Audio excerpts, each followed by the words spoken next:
ऊर्जा संरक्षण का नियम, या इस नियम को हम ऐसा भी कह सकते हैं, ऊर्जा अविनाशिता, अविनाशिता का नियम, ऊर्जा अविनाशिता का नियम। इस नियम के अनुसार ऊर्जा को न तो उत्पन्न किया जा सकता है और ना ही नष्ट किया जा सकता है, केवल उसका रूपांतरण होता है। इस प्रकार से ब्रह्मांड में संपूर्ण ऊर्जाओं का कुल योग नियत रहता है।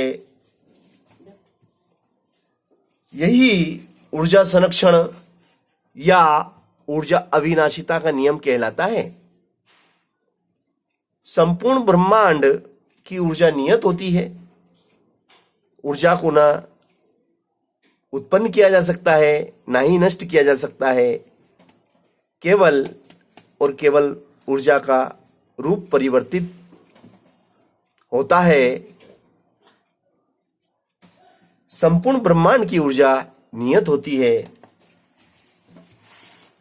जल विद्युत शक्ति जनित्र में बांध के पानी को अधिक ऊंचाई से गिराकर उसकी पोटेंशियल एनर्जी को काइनेटिक एनर्जी में परिवर्तित किया जाता है, जिससे विद्युत ऊर्जा उत्पन्न होती है।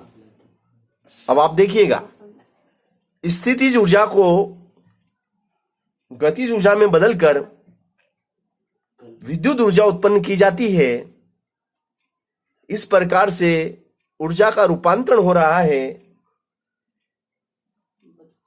घड़ी में चाबी भरने में किया गया कार्य उसके स्प्रिंग में स्थितिज ऊर्जा के रूप में संचित हो जाता है।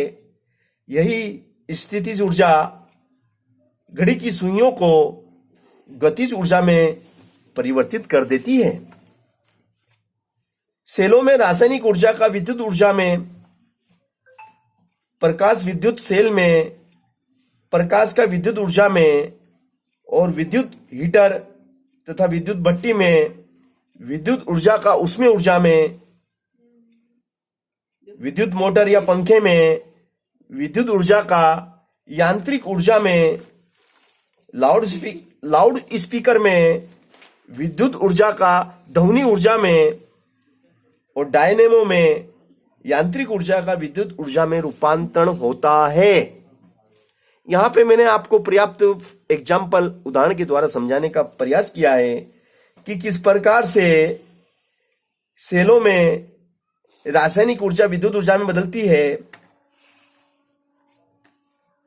और प्रकाश विद्युत सेल में प्रकाश का विद्युत ऊर्जा में रूपांतरण होता है, और विद्युत हीटर में विद्युत का उष्मीय ऊर्जा में, विद्युत भट्टी में भी विद्युत ऊर्जा का उष्मीय ऊर्जा में रूपांतरण होता है, और विद्युत मोटर या पंखे में विद्युत ऊर्जा का यांत्रिक ऊर्जा में रूपांतरण होता है। इसी प्रकार लाउड स्पीकर में विद्युत ऊर्जा का ध्वनि ऊर्जा में रूपांतरण होता है, और डायनेमो में यांत्रिक ऊर्जा का विद्युत ऊर्जा में रूपांतरण होता है।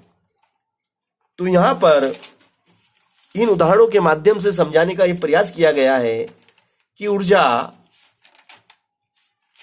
अविनाशी होती है, केवल इसका रूप परिवर्तित होता है, न तो इसे उत्पन्न किया जा सकता है, ना ही नष्ट किया जा सकता है। इसे एक रूप से दूसरे रूप में बदला जा सकता है, केवल इसका रूपांतरण होता है।